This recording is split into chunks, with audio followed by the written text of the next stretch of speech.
Fala pessoal, tudo bem com vocês? O meu nome é Roberto Júnior, eu sou professor de informática aqui no Estou Preparado. E agora nós estaremos aqui, gente, juntos desenvolvendo mais um linha de chegada, tá? Um linha de chegada, inclusive, muito esperado, né, por você que já ansiava aí pelo concurso da Guarda Municipal de Caruaru, ou o cargo também, né, de agente de trânsito, tá? Então estamos aqui juntos em mais um projeto, tá? Hoje eu estou em um cenário um pouco diferente, né? Estou na zona rural, né? Em uma cidade aqui próxima à cidade de Caruaru, né? Não estou no ambiente em que gravo, né, os vídeos de forma costumeira, tá? Mas ainda assim vou dar o meu máximo aqui para entregar a melhor revisão que vocês poderiam ter aqui dentro de informática, beleza? Então escolhi algumas questões estratégicas, né, da banca IBAN para que a gente consiga fazer uma revisão completa aqui, né, com vocês, tudo bem? Espero que vocês gostem. Então vamos lá para a nossa primeiríssima questão, tá? Aqui na nossa primeira questão, confiram aqui na nossa tela, né, a nossa primeira questão. Bora lá. A primeira questão, né, do ano de 2023, ó, nos diz o seguinte: em inglês, também conhecida como memória principal do computador, é responsável pelas informações que estão sendo processadas, utilizadas. Assinale a alternativa que completa corretamente a lacuna acima. Nós temos letra A, Random Access Memory ou memória RAM. B, USB, né, conector ou entrada USB. C, BIOS, né, que é o Basic Input Output System. Ou letra D, que é a memória ROM. Gente, olha só. Como a gente está falando aqui na memória principal do computador, a função de memória principal dentro do computador só pode ser desempenhada aqui pela própria memória RAM, tá certo? Então, somente a memória RAM poderia desempenhar esta função de memória principal. Logo, colocamos aqui, ó, memória RAM, gabarito da nossa primeira questão, só pode ser a letra A. E com base nessa questão, vamos revisar aqui mais alguns pontos, beleza? Vamos lá. Ó, a primeira coisa que eu quero revisar aqui com vocês é a diferença que existe entre a ideia de gabinete e a famigerada CPU, tá bom? Note que o gabinete é somente essa caixa aqui, ó, metálica, que a gente vai colocar, né, todos os itens, toda a parte eletrônica do nosso computador. Toda a questão de hardware, beleza? Então todo o hardware ele vai estar aqui dentro dessa caixa metálica que chamamos de gabinete ou ainda de torre de processamento de dados. Aí nós temos aqui ao lado, né, para um comparativo, a questão da nossa CPU, que é a unidade central de processamento de dados. E pessoal, a CPU nada mais é do que o nosso processador, tá bom? O nosso processador, ele vai ter aqui alguns componentes básicos, tá certo? Que você não pode esquecer. O primeiro componente básico aqui da CPU ou do processador são os registradores. Os registradores, que são as memórias mais rápidas de um sistema computacional, tá bom? De um computador. Além dos registradores, eu tenho a UC e tenho ainda a unidade lógica aritmética, tá? Os registradores vão armazenar instruções, dados que vêm na memória RAM, enquanto a unidade de controle vai justamente fazer aí uma interface entre a parte física e a parte lógica do computador, enquanto a unidade lógica aritmética vai fazer aí os cálculos aritméticos e também os cálculos lógicos, tá certo? E esses exemplos aqui, explicam porque é unidade lógica aritmética, porque é a parte do computador, do processador, que calcula absolutamente tudo bem? Então são esses três itens que compõem aqui o nosso processador, que é o equipamento, é a parte central. Sem ele, a gente não consegue, né, interagir com o computador, beleza? Vocês não podem esquecer disso jamais. Vamos lá. Além disso, obviamente, nós temos aqui o que? A nossa placa-mãe, né? A nossa placa-mãe, como o próprio nome diz, vai ser o principal componente eletrônico, tá? Por quê? A nossa placa-mãe, ela vai ser responsável pela conexão de todos os periféricos. Aqui nessa região, nós colocamos a CPU, a unidade central de processamento de dados, tá? E nós temos aqui, ó, vários conectores, né? PS2, USB e outros tipos mais, né? RJ11, RJ45, que possibilitam uma comunicação entre os periféricos, né? E o nosso processador, a nossa CPU, tudo bem? Temos aqui vários caminhos também que vão interconectar, por exemplo, o nosso processador, a nossa memória RAM. Esses caminhos também são chamados de barramentos, beleza? São conceitos tradicionais, como a nossa banca em questão é também tradicional, é importante que você conheça, tá, estas ideias, estes conceitos básicos. Aí nós temos a Random Access Memory, ou a memória de acesso aleatório, ou ainda memória RAM. E a memória RAM, ela vai ser a memória ou principal memória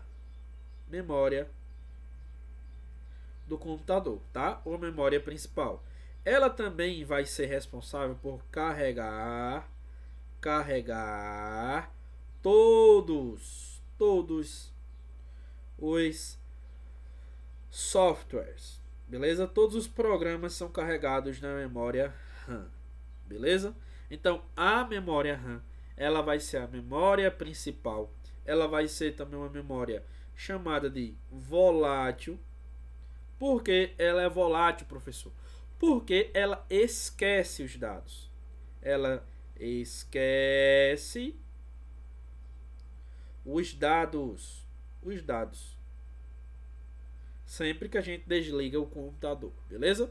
Então, sempre que você desliga o computador, ela vai, obviamente, esquecer estes dados. Tudo bem? Porque ela, afinal de contas, é a memória RAM. É uma memória que precisa esquecer os dados. Por quê? O tamanho dela, gente, sempre é limitado. Ó, temos 2 GB, 4 GB, 6 GB, 8 GB, né?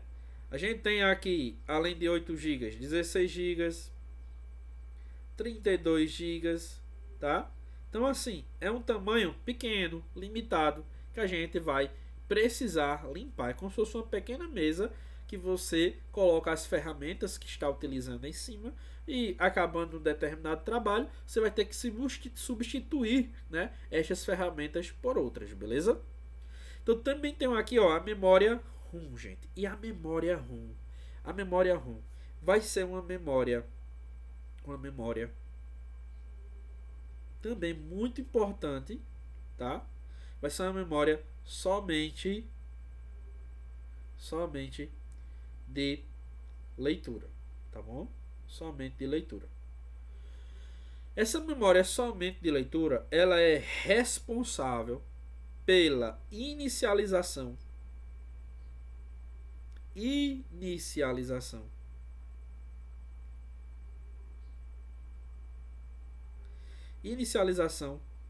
do computador.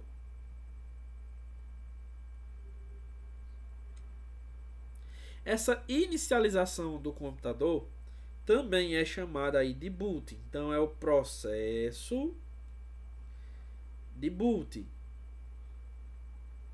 Nesse processo de boot, a gente tem algumas rotinas, tá certo? Essas rotinas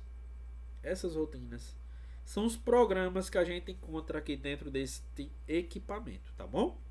Então, dentro da memória RAM, olha só, dentro da nossa querida memória RAM, nós vamos encontrar outros programas que são importantes, tá? Nós vamos ter aqui o nosso querido BIOS, vamos ter o setup e também vamos ter o post. Professor, o que é o BIOS? O BIOS é o sistema básico de entrada e de saída de dados, tá? O BIOS ele vai ser um programa aqui instalado de fábrica na memória RAM. Por isso que é chamado de firmware. Todos os 3 programas aqui, eles são chamados de firmwares. Tá? 3 firmwares. O mais importante do computador é o BIOS, tá? É o BIOS porque é o sistema básico de entrada e saída de dados, tá? Você já pode ter escutado a BIOS, mas o correto é o BIOS, beleza? Então, qual é a função do BIOS? É justamente inicializar o boot, né? Seguir ali todas as ordens de inicialização, a escolha de repente de um determinado equipamento em detrimento de outro, tá? Então o BIOS ele vai coordenar aqui todo o processo de inserção e de extração de dados de um computador. Então o setup ele nada mais vai ser do que um programa que permite que a gente configure a forma como o BIOS vai funcionar. Já o post ele vai ficar responsável pela testagem dos equipamentos. Ou seja, vai testar mouse, vai testar CPU, vai testar as entradas e saídas, né, de conexões em relação ao computador. E além disso, o post ele também vai ser responsável aqui, gente, pelo carregamento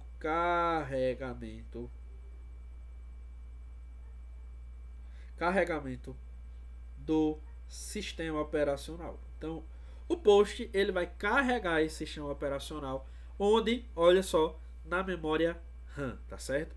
Então, o sistema operacional,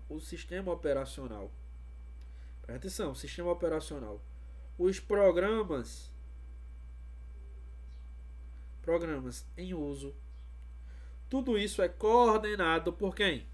Pela memória RAM, beleza? Pelo post, pelo trabalho do setup do BIOS. Tudo isso, ó, vem aqui trabalhando de forma principal essas duas memórias, tudo bem? Aí aqui eu coloquei somente para título de conhecimento ou de lembrança de vocês, né? Um exemplo, ó, de setup, tá certo? Então isso aqui é um setup, né? Permite a configuração geral, né, do nosso computador. Veja que aqui eu tenho, ó, boot sequence, ou seja, sequência do boot, né, sequência aí de inicialização dos equipamentos, beleza? Eu tenho aqui também, ó, os dispositivos conectados, né, o sistema operacional em uso, tá? Eu tenho aquela velha opção do F10, né, que é salvar e sair do setup, tá? Então aqui eu vou configurar também as questões de CMOS. O que é CMOS? CMOS nada mais é do que uma bateria que ela vem trabalhando aí em conjunto com a memória RAM, salvando as configurações que você fez no BIOS. Lembrando que o BIOS ele não é trocado, ele só atualiza, tá? Ele só atualiza, porque o programa que vem instalado na sua placa-mãe lá, né, já desde o começo vai ser sempre o mesmo. Só vão existir o que? Versões, atualizações que vão melhorar o funcionamento do computador, beleza? Então a proposta né, dessas atualizações é justamente essa. Vamos agora prosseguir para a nossa questão de número 2, beleza? A segunda questão diz o seguinte: os nomes de arquivos e pastas do sistema operacional Windows 10 devem obedecer a algumas regras com relação aos caracteres aceitos nos nomes. Segundo esses critérios, não é possível nomear uma pasta com um nome que contenha o caractere. Gente, vamos lá. Olha só. Aqui dentro do sistema operacional Windows, eu vou ter nove caracteres proibidos, tá certo? 9 caracteres proibidos, tudo bem? Aí eu também vou ter dentro do Linux, um caractere proibitivo, né? Proibido, somente um. Aqui no Windows, a gente vai usar um macete, que é um bonequinho que você faz com bastante facilidade para lembrar dos nomes. Mas dentro do Linux é só a barra, tá certo? Que é um separador que indica aí a pasta raiz. Tudo bem? Aí a letra A diz que é o dois pontos, a letra B diz que é a exclamação, a letra C diz que é a chave e a letra D colchete, tá? Ou colchete, né? O gabarito aqui da nossa questão é a nossa letrinha A de aprovação, tá? Os dois pontos. E vamos lá, sem delongas, para o nosso bonequinho. No momento da prova, você pode tentar realizar esse desenho, ó, de cor. Você coloca lá os dois pontos, coloca a boquinha, que é o asterisco, o corpinho, menor que e maior que para ser os bracinhos, barra e Ctrl barra para serem né, as pernas, a interrogação para descobrir se é menino ou menina, ou é bebido ou bebida, né, como diria nosso Aguinaldo, saudoso Aguinaldo, né? Temos aqui as aspas também, beleza? Então veja, eu tenho 1, 2, 3, 4, 5, 6, 7, 8, 9 caracteres, tá? E eu coloquei aqui também, ó, o esquemazinho, beleza? Que vocês podem aqui verificar no link aqui do nosso encontro se este material já não está disponível, né? Se não estiver, nossa equipe do Estou Preparado vai compartilhar com vocês, tudo bem? Então, ó, tenho aqui, ó, dois pontos, né, que servem como se fossem os olhos. As aspas duplas, né, como sendo o cabelo, tá? Cuidado para não confundir aspas duplas com apóstrofo, tá bom? Não confunda, jamais, ok? Menor que e maior que, cadê? Menor que, maior que e menor que, tá? Para servir aqui como se fossem os braços. Tem um asterisco como a boca, tá? A barra e Ctrl barra justamente para representar as perninhas e o ponto de interrogação para indicar, né, de repente, a sexualidade desse bonequinho. Então, aqui dentro dessa questão de número 2, nós vimos algo conceitual, tá? Veja que nós não temos aqui exclamação, nem chave, nem colchete dentro dos itens proibitivos. Então eu poderia colocar assim, ó, soldado, né?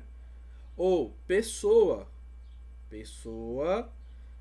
com o hashtag aqui é uma tralha, tá? Mas eu não poderia de repente colocar assim, ó. Veja só, casa, dois pontos, beleza? Não conseguiria. O arroba também é permitido, tá? Cuidado para não confundir a exclamação, a tralha e o arroba. Geralmente os examinadores gostam muito de tentar confundir você assim. Mas você não vai ser confundido, tá? Não vai, de jeito nenhum. Pessoal, vamos lá. Agora a nossa questão de número 3. Já vamos falar agora um pouco sobre alguns atalhos que são importantes aqui, né? Em qualquer prova de concurso público, quando o edital cobra lá o sistema operacional o Windows, beleza? Então vamos lá, ó. Quando se utiliza dois monitores em um computador executando o sistema operacional Windows 10, o usuário pode alternar entre diferentes formas de exibir a área de trabalho.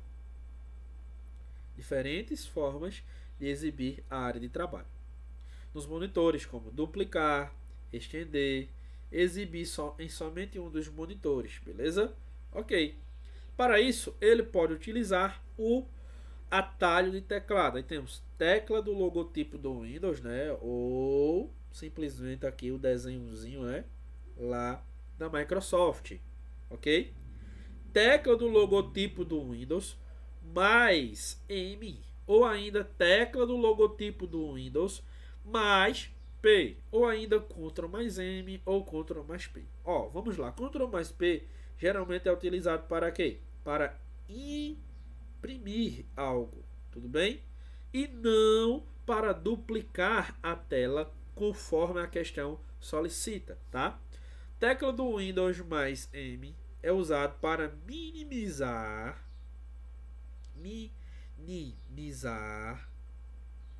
telas, todas as telas que estão aí abertas, tudo bem?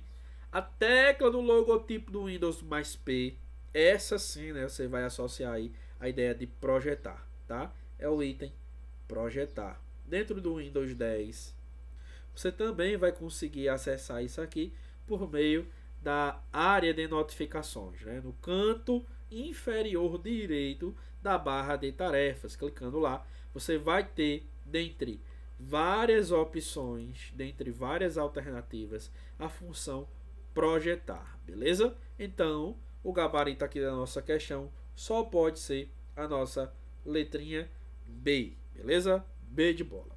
Gente, e aqui eu tenho mais alguns atalhos que eu gostaria que você, né, como bom concurseiro, levasse aí para a sua prova, para a sua avaliação, para o seu exame. Olha só, tecla do Windows. Quando eu pressiono a tecla Windows ou o Win ou ainda a Win Key,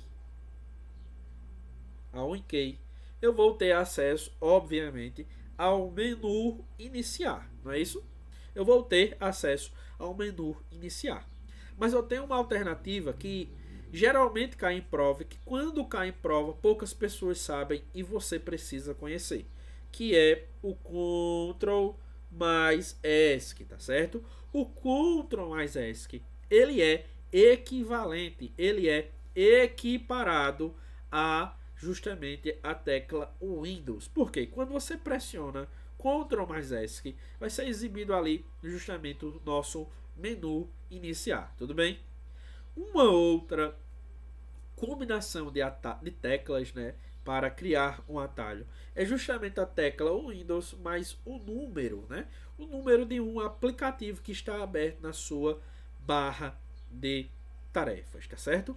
Quando você olha lá, por exemplo, vamos supor que na sua barra de tarefas o primeiro aplicativo aberto seja o Windows Explorer. Então, quando você pressiona lá o Windows mais um, você vai abrir o Windows Explorer.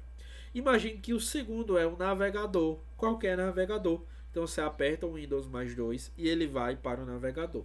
O Windows mais 3 poderia ir para um terceiro programa e assim por diante, tá? Então, na nossa descrição aqui, ó, o Windows mais um número, ele abre o programa correspondente da barra de tarefas, beleza?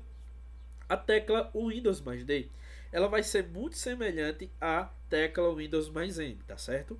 Enquanto a tecla Windows mais D sempre vai abrir ou esconder a área de trabalho, isto é, mostrar a área de trabalho ou escondê-la, tá certo? Restaurar de repente os aplicativos que estavam abertos. Imagine que você está utilizando o seu computador com 15 programas, 15 abas abertas, tá? Só uma suposição. Aí você pressiona o Windows mais D. O que é que vai acontecer? Essas 15 abas, essas 15 janelas abertas, elas serão minimizadas, beleza? Quando você pressiona novamente a tecla do Windows mais D, o que é que vai ocorrer?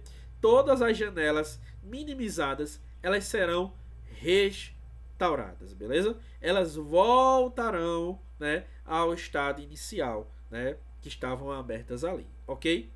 Diferente aqui, gente, da tecla do Windows mais M. Por quê?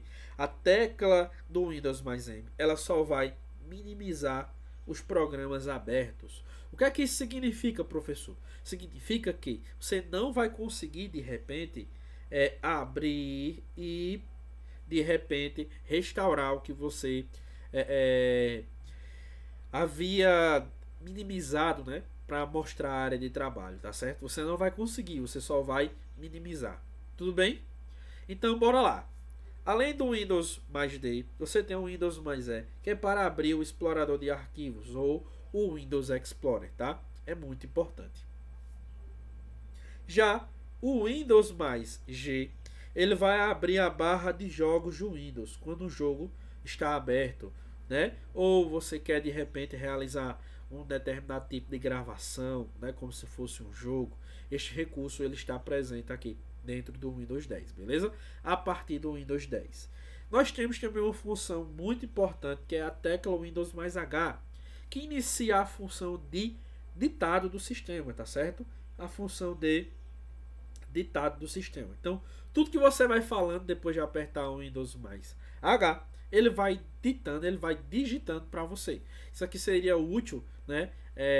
De repente, na oitiva de alguém, né, que precisa ali prestar uma denúncia ou algo do tipo, você utiliza, né, o computador, o notebook, o seu smartphone como uma fonte de entrada do microfone para transformar a fala dessa pessoa, né, em texto. Claro, a pessoa, né, vai falar, você pode gravar, você pode escrever lá na hora, mas você pode também utilizar este recurso, por que não? Ou combinar o ditado com o áudio e conferir depois e corrigindo, né? É uma alternativa bacana aí para os órgãos públicos. Beleza? Então, ó, o Windows mais I, ele vai abrir a barra lá de configurações do Windows 10 ou do Windows 11, que vai ser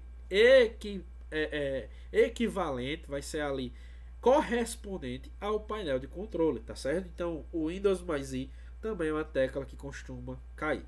O Windows mais L para bloquear. O Windows mais para bloquear, né, a tela do computador.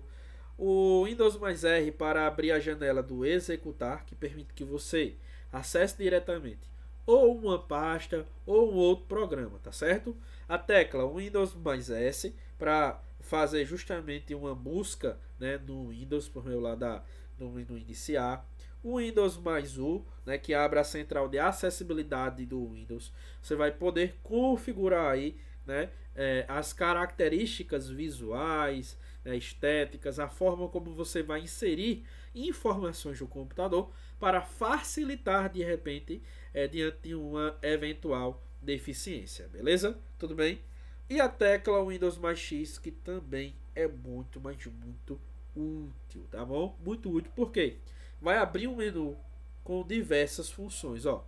Windows mais X abre justamente essas funções. Olha que legal. Tem aqui, ó, apps e recursos, centro de mobilidade, opções de energia, visualizador de eventos, sistema, gerenciador de dispositivos, conexões de rede, gerenciamento de disco, Windows PowerShell como administrador, gerenciador de tarefas, né? Função executar, que foi esse Windows mais R que a gente viu, as opções de energia, né? Sair, suspender, hibernar, desligar, reiniciar e mostrar também a área de trabalho, tá? Então veja como esse Windows mais X também é extremamente importante, né? É um recurso que nos ajuda bastante aqui, beleza? Professor, existe mais algum atalho que o senhor acha que eu deveria saber de qual? Sim. Olha só. O próprio, deixa eu abrir uma tela aqui em branco, o próprio gerenciador de tarefas. Tá? O gerenciador de tarefas. Você tem que saber o atalho. Como é que eu abro o gerenciador de tarefas? Ctrl mais Shift mais ESC, tá? Outra combinação ou atalho que você também precisa saber: renomear arquivos e pastas, né? Como é que você faz isso? Por meio do F2, beleza? Então, são recursos que você vai encontrar aqui constantemente em prova. Tire um print da tela, tá certo?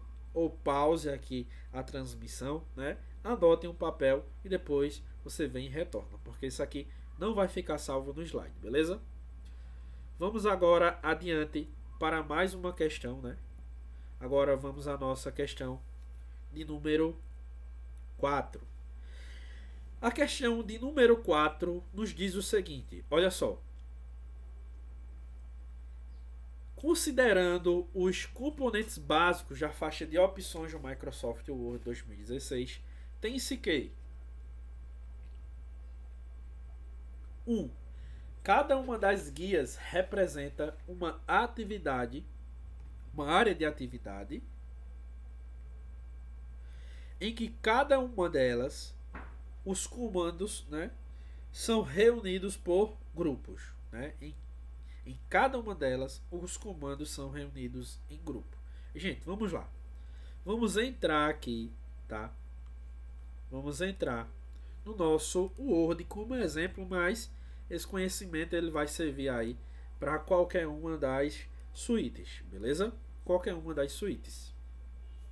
Então, bora lá.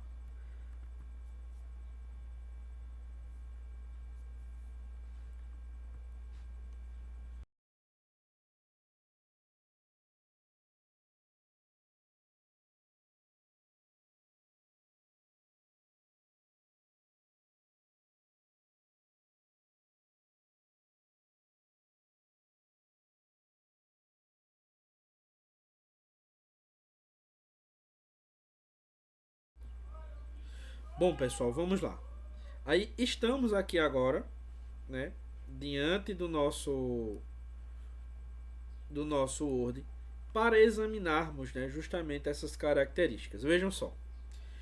Essa área aqui que a gente vê com todas essas guias, né? Ó, arquivo, página inicial, inserir, desenhar, design, layout, referências, correspondências. Tudo isso aqui, né? Tudo isso aqui é o que a gente vai chamar de faixa de opções. Tudo bem? São faixas de opções. Como assim faixa de opções, professor? Ó, o conjunto completo de todas as guias a gente chama de faixa de opções. Cada uma dessas abas individualmente a gente vai chamar de aba, de guia, tá certo? Ou de menu, que vão realmente agrupar por funções aqui, né? Os comandos. Os comandos são cada botãozinho aqui, tá? Cada botão, ele vai ser reconhecido como um comando. Cada um dos botões vai ser reconhecido aqui como um comando diferente. Então eu tenho os grupos, ó.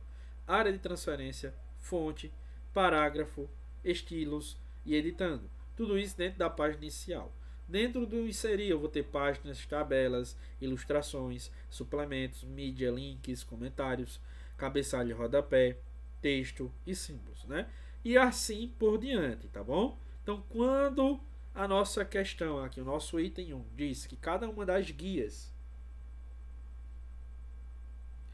vai representar uma área de atividade e que em cada uma delas os comandos são reunidos por grupos, isso aqui é verdadeiro, tá certo? Isso aqui é verdade. Então, ó, se a letra C diz que apenas 2 e 3 estão corretos, né, a gente elimina, beleza? Então ficamos agora com o item, aliás, as alternativas A, B e D, apenas. 2. Cada guia tem vários grupos que mostram os itens relacionados em conjunto. Isso aqui é o que? É verdade, né?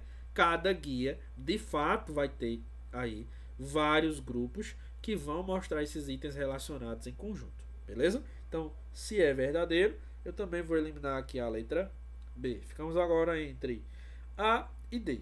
Item 3. Um comando é um botão, uma caixa para inserir informações ou um menu. Isso aqui também é o que? Verdadeiro. Se é verdadeiro, logo o gabarito da nossa questão de número 4 só pode ser a letra D, tá certo? De desistir jamais. Vamos lá? Vamos à nossa questão de número 5. Ó. Em um documento do Microsoft Word 2016, Caso se deseje mudar a cor da fonte, deve-se acessar o grupo fonte que se localiza em qual guia. Gente, vamos lá. Eu tenho várias guias, né? Layout, o layout de página, inserir, página inicial ou exibir. Todas essas guias aqui, elas existem, elas coexistem dentro do Word. E o nome da guia vai dizer muito sobre o tipo de função que ela vai agrupar, tá certo? Se ela agrupa configurações, funções relacionadas de repente às configurações de uma página, layout, se é para inserir elementos que vão enriquecer o texto, como imagem, vídeo, link, né, ou hiperlink, você vai inserir, né, algo. Né, você então vai na guia inserir. Na página inicial, como o próprio nome diz, página inicial, vai ser aquilo que de repente você vai acessar dentro sempre do Word, por padrão. Então vão existir aqui dentro da página inicial as principais funções associadas ao programa, tá? Enquanto em exibir são detalhes ali de edição, justamente para que você visualize, né, esses respectivos detalhes, tudo bem? Então, gente, o nosso gabarito aqui é a página inicial, porque dentro da página inicial a gente vai encontrar a principal função do programa. Olha só, a principal função de um editor de texto é o quê? Editar textos. Concordam comigo? Então, ó, dentro aqui de fonte, a gente vai encontrar realmente a função cor da fonte, em que a gente consegue, né, de repente, alterar aqui esta cor, tá? Então, ó, página inicial, área de transferência, temos aqui o grupo fonte, e dentro do grupo fonte a gente consegue alterar o tipo de fonte, tamanho da fonte, aumentar pontos, diminuir pontos, definir se todas as letras de uma determinada palavra vão estar em maiúsculo ou minúsculo. Conseguiremos também remover formatação, tá? Aplicar funções, recursos como negrito, que também pode ser aplicado por meio do Ctrl mais N, ou função como itálico, Ctrl mais I, ou ainda sublinhado, Ctrl mais S, tudo bem? Então eu tenho esses diversos recursos, todos eles dentro aqui da página inicial.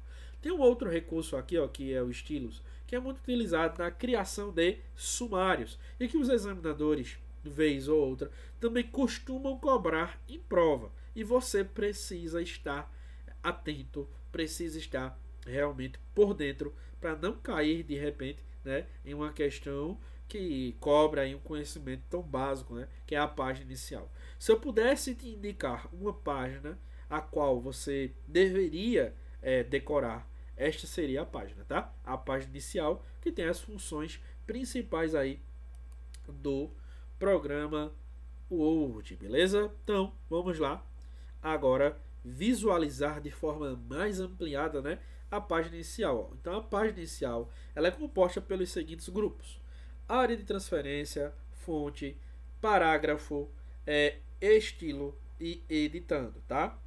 Quais são os principais itens aqui, professor, cobrados em prova? Ó, a função do pincel de formatação, que é para copiar, né, todas as formatações que você aplicou a determinado parágrafo e que você pode aplicar essas configurações ou replicá-la em outros parágrafos, tá? Dentro do mesmo documento ou em outro documento aberto, né, ao mesmo tempo, tá? No grupo fonte, como o próprio nome já diz, é intuitivo, são todas as configurações associadas à fonte, ok? No parágrafo, você vai falar aqui em alinhamento, alinhado à esquerda, centralizado, alinhado à direita, justificado, tá certo? Você também tem essa função aqui muito importante, que é a função pi, ou a função mostrar itens ou caracteres não imprimíveis. Tem a função aqui classificar, beleza? Aplicar bordas, tudo bem? Então, são recursos importantes aqui dentro do grupo parágrafo. E já no grupo estilos, você vai ter a função, né, em cabeça. Para que serve o grupo estilos? Para configurar determinado trecho do seu texto como sendo um título, um subtítulo, né, de um determinado trabalho que você venha fazer. E a função editando, ó, você pode substituir uma palavra, localizar uma palavra e substituí-la por outra. Você pode simplesmente localizar essa palavra ou ainda você pode selecionar elementos, beleza? para substituir, ó, para a substituição, Ctrl mais U para você localizar e substituir. Para abrir o localizar, você pressiona aqui o Ctrl mais L, beleza? Aí você vai conseguir aí localizar estes dados. Bacana? Vamos lá. Agora para a questão de número 6. E agora, né, nós vamos para uma das áreas que eu mais gosto assim de ensinar, né, de fazer você compreender um pouco mais, né? Apesar de nosso tempo aqui ser reduzido, vamos tentar trazer as principais ideias dentro do Excel. Então vem comigo, vamos lá, ó. Para verificar se duas células do Microsoft Excel 2016 possuem valores diferentes, o usuário pode utilizar uma fórmula, né? Em uma fórmula, o operador de comparação. Gente, operador de comparação. O que é que faz um operador de comparação? Ele compara valores, ele compara sentenças, né? Então, eu vou ter alguns comparadores, né? Eu vou ter o menor que, o maior que, o igual e o diferente. A questão cobra justamente isso, ó, a verificação de se os valores são diferentes, tá? Então seria aqui justamente a quarta opção, né? Ó, símbolozinho de diferente. Menor que, maior que, juntinhos. Então o gabarito aqui seria a letrinha A, tá certo? De aprovação. Essa cifra aqui, ela serve justamente para fixar referências. Então ela não vai ter essa função de repente, né, de estabelecer uma comparação, tudo bem? Ela vai fixar referências, ou como mista, ou como absoluta, tudo bem? Então, ó, se eu quero aqui comparar 7 e saber se 7 é diferente de 6, o que é que eu vou ter como resposta? Dois valores, ou é verdadeiro,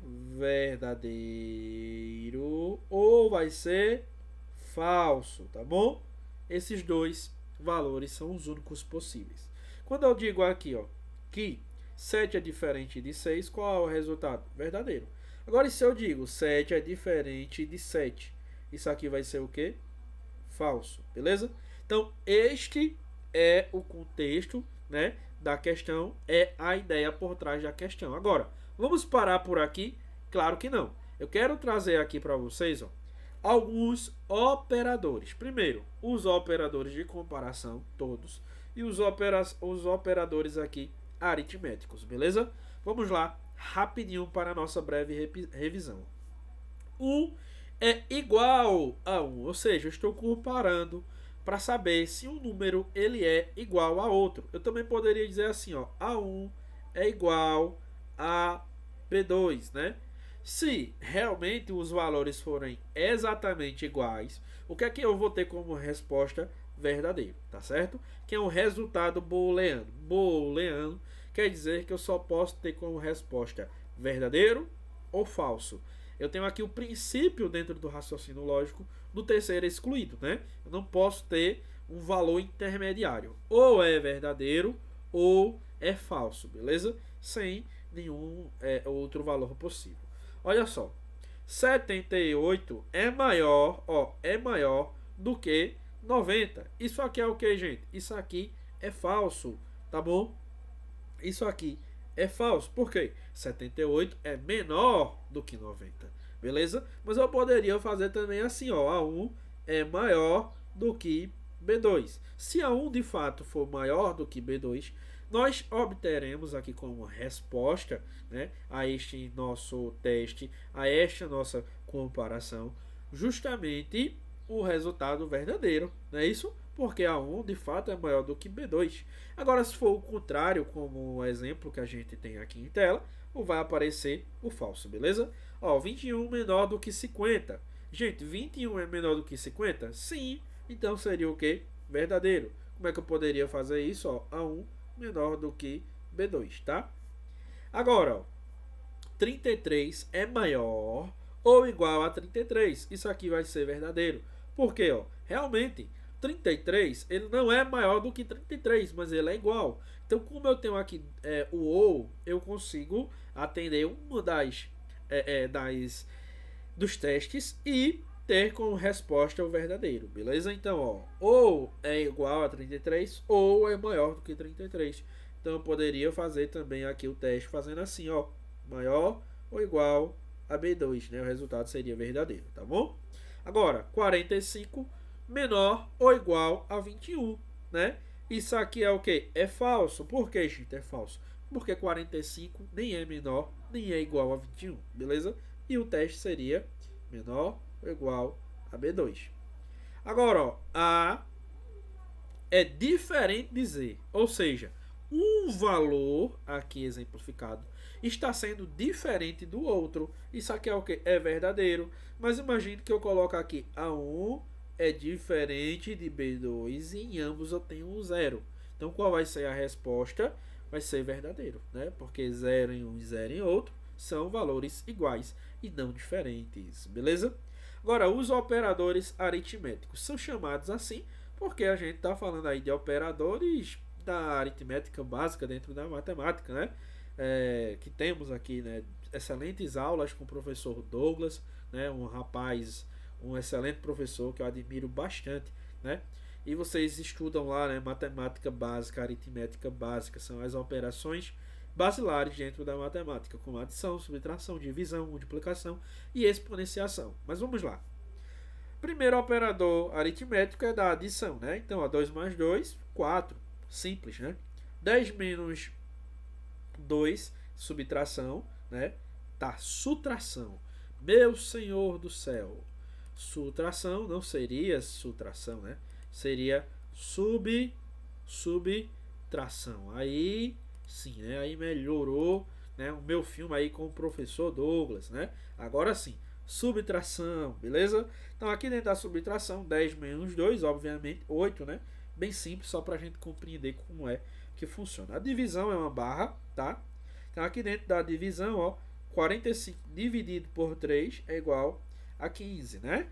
Ó, 5 vezes, aí o vezes já aqui não é representado pelo x, tá? Cuidado, mas é representado pelo asterisco. O mesmo asterisco que é proibido lá nos nomes dentro do Windows, tá? Não esqueça. Então a multiplicação aqui tem como resultado, né, 25, porque 5 vezes 5, 5 vezes 5 é igual a 25, beleza?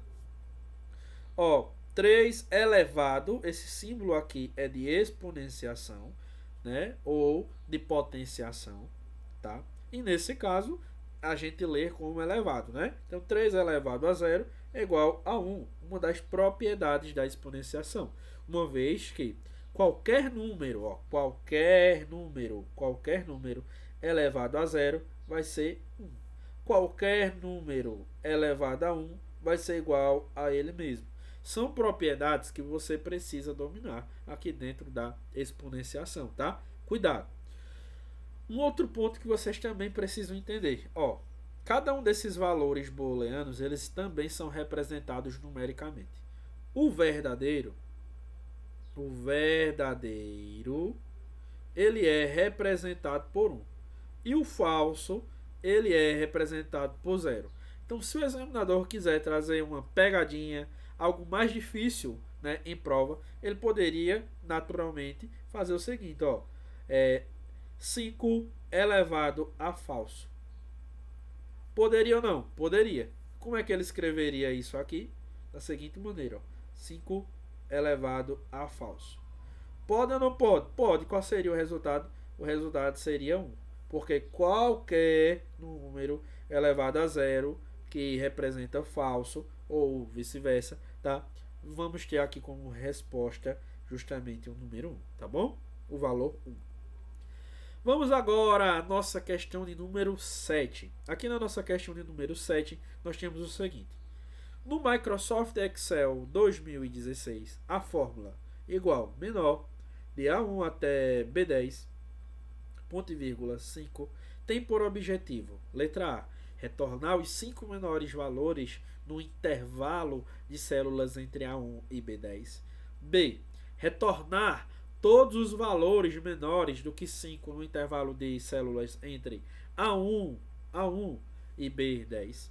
C, retornar o quinto menor valor no intervalo de células entre A1 e B10. Ou D, retornar uma matriz com as 5 primeiras linhas do intervalo de células entre A1 e B10. Galera, pessoal, meus caros alunos, o gabarito aqui da nossa questão vai ser justamente a letrinha C, de certeza de aprovação. C de Caruaru, C da cidade em que você vai trabalhar, né? Habitar de repente, caso seja a sua escolha, ou se você já é de Caruaru, né? Você vai morar nesta excelentíssima cidade, né? Minha cidade aí de nascimento, beleza? Então, ó, vamos lá. Vamos conversar um pouquinho sobre essa estrutura aqui do menor. A fórmula menor, tá? Ela é representada da seguinte maneira, ó. Sinal de igualdade menor. Aqui eu vou ter um intervalo, ou os valores que vão ser examinados, tá bom? E aqui eu tenho a posição do valor. Tudo bem? Imagina, ó, eu quero analisar de A1 até, lembrando que esses dois pontos significam até, que o ponto e vírgula significa i, tá?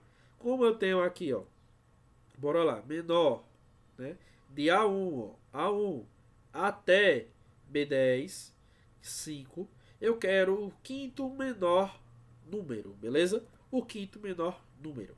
Vamos imaginar que eu tenho aqui uma ordem crescente comum. Veja, aqui eu tive como resultado 4, né?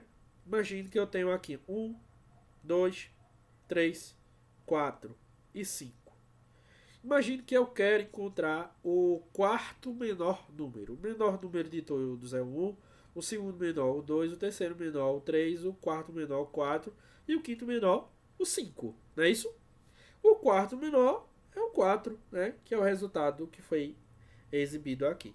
Imagine que eu quero agora fazer uma análise, né? E que não existe o número 1, mas existe aqui o 2, o 3, o 4 e o 5.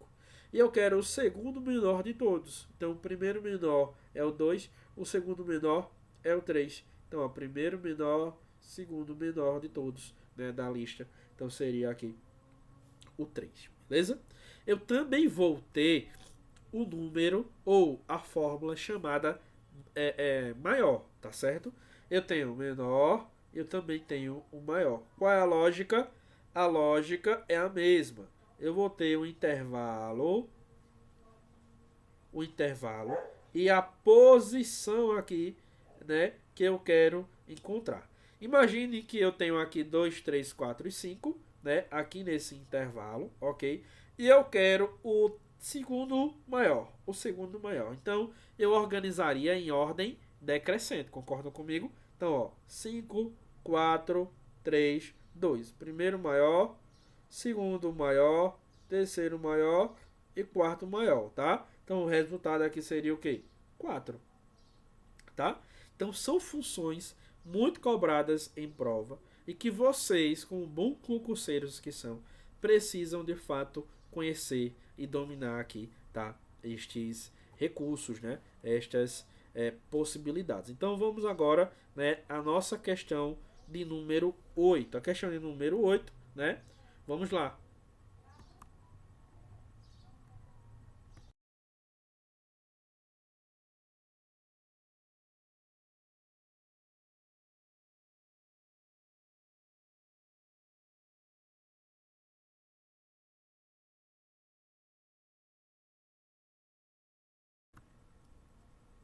E a questão de número 8, né, gente, nos diz o seguinte.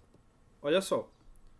Sobre a fórmula igual a 1 e-comercial A2 do Microsoft Excel 2016, é correto afirmar que tem como resultado, o que é que tem como resultado? Letra A, um valor booleano, ou seja, verdadeiro ou falso. B, a soma dos valores, né? A soma dos valores das células A1 e A2. C, a concatenação do conteúdo das células A1 e A2. Ou a letra D, um erro de sintaxe. Gente, vamos lá.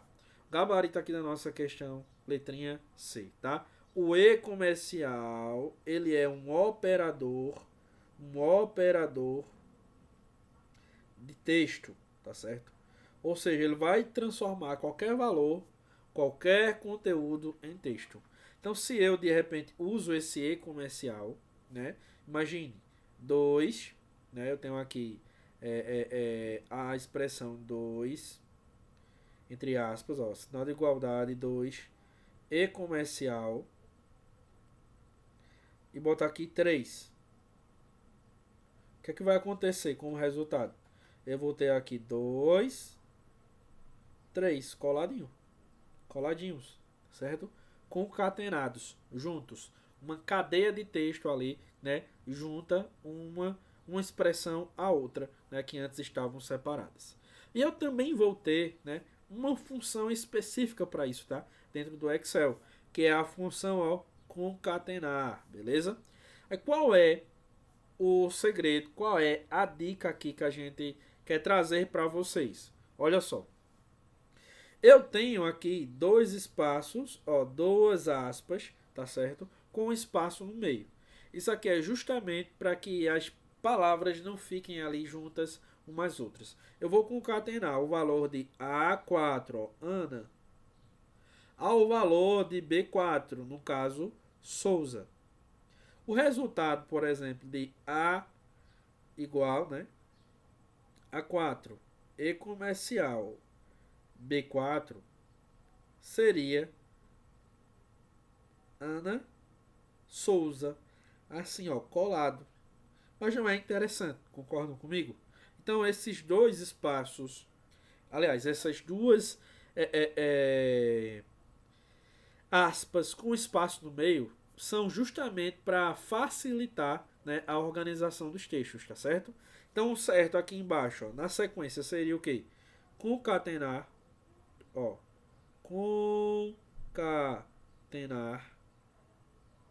concatenar, abre parêntese, A5, ponto e vírgula, dou um espaçozinho, entre aspas, ponto e vírgula,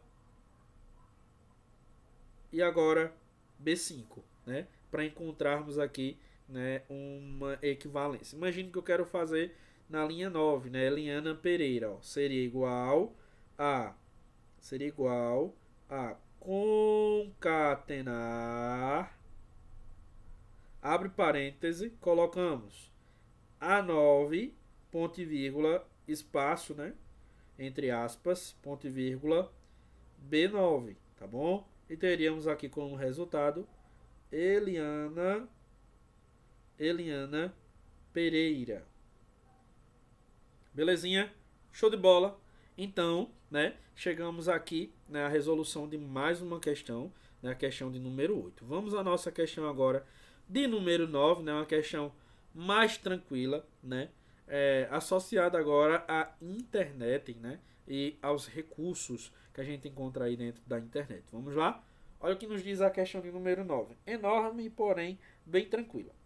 Atualmente, é muito comum o uso dos recursos das redes sociais, definidas como estruturas formadas na internet por pessoas e organizações que se conectam a partir de interesses ou valores comuns, sites e aplicativos que operam em níveis diversos, como profissional, ó, níveis profissional e de relacionamento, mas sempre permitindo o compartilhamento de informações entre pessoas e ou empresas. Entre as redes sociais, uma é direcionada particularmente para reunir profissionais com interesses empresariais e de trabalho, permitindo a interatividade entre os profissionais, ao passo que outra visa prioritariamente o compartilhamento de fotos e vídeos entre usuários. Então, eu olharia aqui dentro das opções aquela que se enquadra como uma profissional, né, e aquelas ali que se enquadram como pessoais, simplesmente, né? A letra A vai falar aqui, né, no LinkedIn, né? LinkedIn e Instagram. E, gente, já é o nosso gabarito, né? Porque o LinkedIn já realmente é uma rede social para assuntos profissionais e o Instagram, né, a gente compartilha fotos, vídeos, enfim, né? As pessoas que usam, né? Porque vocês vão notar que eu não sou né, um usuário assíduo que viva ali realmente alimentando minhas redes sociais, né? O lugar que eu vou interagir mais com vocês, caso vocês tenham interesse, né, é através do YouTube, né, compartilhando material, enfim, tirando uma dúvida ou outra, né? Mas eu não sou alguém que alimento redes sociais, tudo bem? Então, ó, Instagram e Dropbox, né? Instagram e Dropbox. Instagram é uma rede social, né? Pessoal, e Dropbox é um serviço de armazenamento em nuvem, né? Não pode ser a letra B. Sei. Dropbox, serviço de armazenamento em nuvem. Spotify, né? Que seria aí um streamer de música. Letra D, Spotify e LinkedIn, né? Mas aí a ordem está incorreta e também, né? Spotify não permite que você compartilhe fotos e vídeos, né? Não tem essa finalidade, ok? Aí eu coloquei aqui, gente, uma tabelinha também bem bacana para vocês, tá certo? Primeiro, com o LinkedIn, ó, que é um network profissional, uma rede social pessoal de conexão profissional, tá certo? Para conectar empresas e pessoas interessadas, né, em trabalhar nestas empresas. Eu tenho também aqui ó, o GitHub, né, para colaboração de softwares, né? Ou seja, geralmente a comunidade aqui ela vai ser composta por profissionais de programação. Tenho também o Xing, né, que também vai ter essa ideia de networking profissional, só que aí vai ter um enfoque maior na Europa. Temos o Facebook, Instagram, Twitter, Snapchat e TikToker, né, que são bem parecidos.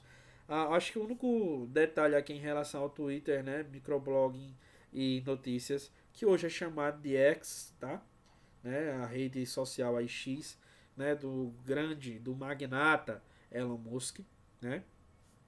Temos o Pinterest, para compartilhamento de imagens e ideias, o WhatsApp, Telegram, né, para mensagens instantâneas, e temos aqui o Reddit, né, que seriam aí para comunidades e discussões, beleza? Temos ainda o Discord e outras diversas redes sociais, todas com essa finalidade aproximada, né? Provavelmente se vier uma questão dessa, você não vai errar, né, em prova. Agora vamos à nossa questão de número 10, que nos diz o seguinte, olha só. Considerando os atalhos de teclado utilizados durante a navegação pela internet, qual deles é responsável pela atualização da página em uso? Letra A, F1. Letra B, F5. Letra C, Ctrl mais Alt. Letra D, Alt mais Home. Gente, ó, eliminaremos aqui letra C e D. Vamos falar sobre F1. Geralmente a gente usa para conferir a ajuda, né, de determinada ferramenta. F5 é o nosso gabarito, tá? De fato vai fazer esta atualização. Agora deixa eu ver aqui. Isso mesmo. Vamos lá. Vamos para as principais combinação, né, ou combinações de teclas de atalho, aquelas que eu realmente preciso, né, de verdade que vocês, meus caros alunos, dominem, né, para sua prova, tá? Olha só, o Ctrl mais D ele vai ser utilizado, tá, para adicionar uma página aos favoritos. Esse atalho ele é muito, mas muito cobrado em prova, associando aqui os navegadores, tá certo? Aos atalhos, beleza? Então é importante que você conheça. O Ctrl mais D vai fazer o quê? Vai adicionar uma página web aos favoritos. Ctrl mais H, você vai acessar o histórico, né, do seu navegador. Ctrl mais J vai acessar os downloads, né? A lista ali, o histórico de downloads, beleza? Ctrl mais T vai abrir uma nova guia. Ctrl mais N vai abrir uma nova janela, tá certo? Ctrl Shift mais T vai reabrir a última aba fechada, tá? Independentemente se foi fechada porque você fechou o navegador ou desligou o computador, ou simplesmente, né, fechou uma aba, ele sempre vai a reabrir a última aba fechada, independente, tá bom? Ctrl Shift mais N, ó, Ctrl Shift mais N, ele vai Ctrl Shift mais N vai reabrir a última janela fechada, beleza?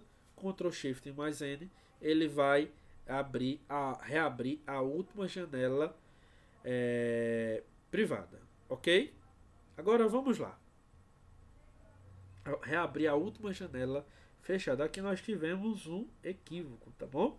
Ó, não seria aqui esse item aqui, vocês vão simplesmente ignorar, tá certo? Vão ignorar. Vamos então agora para o Ctrl Shift mais P. Ctrl Shift mais P vai servir, né, para que a gente lembre da navegação sem deixar rastros, né? Essa navegação sem deixar rastros é o mesmo que a gente chama de navegação in private ou privativa, aqui dentro do contexto do Firefox, tá? Vai ser uma navegação que não vai salvar cookies, que são os pequenos arquivos textuais associados à nossa atividade na internet, tá? Essa navegação também, ela não vai deixar registros de downloads, tá? Mas cuidado, não deixar registro de downloads é diferente de não deixar os downloads, os arquivos. Os arquivos permanecerão, né? Mas o registro dos arquivos que foram baixados, não. Beleza? Então, eu tenho um equivalente dentro do Chrome, né, que é justamente a navegação anônima. Ctrl Shift mais N. O mesmo aconteceria dentro do Edge, né, que é o navegador padrão do Windows 10 e o Windows 11. Beleza? Para fechar uma aba, Ctrl mais W ou Ctrl mais F4. Para atualizar a página, que foi o que a gente encontrou na questão, né? F5 ou Ctrl mais F5. Aliás, ou Ctrl mais R, perdão, né, para atualizar a página. Ou ainda Ctrl mais F5 para atualizar a página e a cache do site. Como assim a cache do site, professor? A memória cache ela vai salvar dados do site, como imagens, vídeos, textos também, né, do site.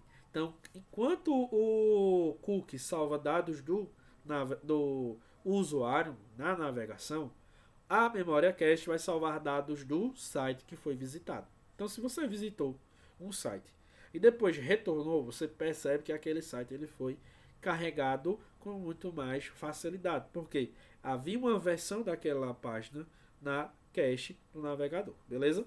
Ctrl mais L para editar a barra de endereços, Alt mais Home para abrir a página inicial, F11 para alternar aí para a tela inteira, também é cobrado bastante nas provas de concurso público, beleza?